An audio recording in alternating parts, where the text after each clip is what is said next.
കേന്ദ്ര government, BJP-യുടെ government ഇവിടെ ഉദ്ഘാടകം വളരെ വിശദമായി പ്രതിപാദിച്ചു.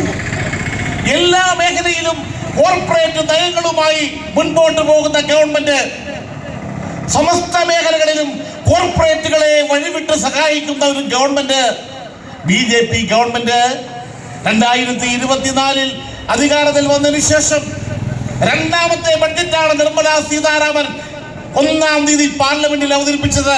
എന്താ സംഭവിച്ചത്?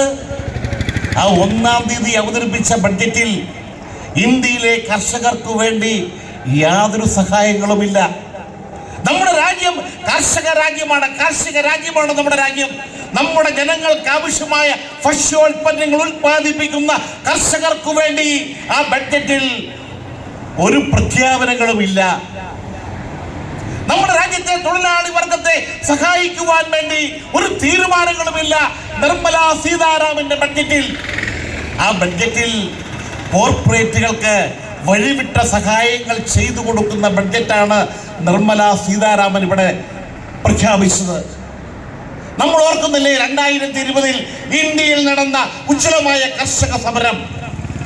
ഡൽഹിയുടെ തെരുവോരങ്ങളിൽ കുഞ്ഞു കുട്ടികൾ മുതൽ പ്രായമായവർ വരെ 10,000 ഡൽഹിയുടെ തെരുവോരങ്ങളിൽ നടത്തിയ ഉജ്ജ്വലമായ കർഷക സമരം എന്തിനു വേണ്ടിയായിരുന്നു?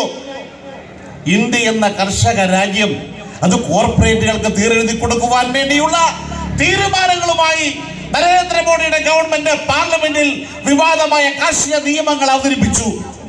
ആ നിയമങ്ങൾ പാർലമെന്റിൽ വേണ്ടത്ര ചർച്ച പോലും ചെയ്യാതെ ശബ്ദവോട്ടോടുകൂടി അത് അംഗീകരിച്ചു.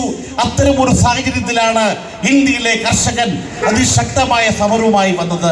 നമ്മൾ കണ്ടില്ലേ ഡൽഹിയുടെ തെരുവോരങ്ങളിൽ 2020 കാലഘട്ടത്തിൽ ആരംഭിച്ച ആ കർഷക സമരം. ആയിരക്കണക്കിന് 10,000-കണക്കിന് ആളുകളല്ലേ ഡൽഹിയുടെ തെരുവോരങ്ങളിൽ. ഡൽഹി എന്ന് പറയുമ്പോൾ കൊടും ശൈത്യമാണെങ്കിൽ ഭയങ്കര തണുപ്പ്, കൊടും ചൂടാണെങ്കിൽ ഭയങ്കര ചൂട്. ഇതിനെ എല്ലാം അവഗണിച്ചുകൊണ്ടാണ് 10,000-കണക്കിന് കർഷകർ ഡൽഹിയുടെ ഭരണസിരാ കേന്ദ്രത്തിൽ സമരം നടത്തിയത്. 700-ഓളം പേരാണ് ആ കർഷക സമരത്തിൽ ജീവൻ നഷ്ടമായത്.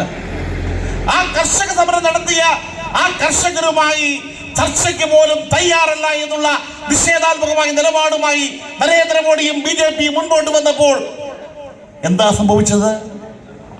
അവർ കർഷക സമരത്തിന് നേതൃത്വം കൊടുക്കുന്നവർ നക്സലൈറ്റുകളാണ്, അവർ ഭീകരവാദികളാണ് എന്ന് പറഞ്ഞുകൊണ്ട് ആ സമരം ചെയ്യുന്ന കർഷകരുമായി ചർച്ചയ്ക്ക് പോലും തയ്യാറാകാതെ നിഷേധാത്മകമായ നിലപാടുമായി BJP-യും RSS-ഉം മുൻപോട്ട് പോയി.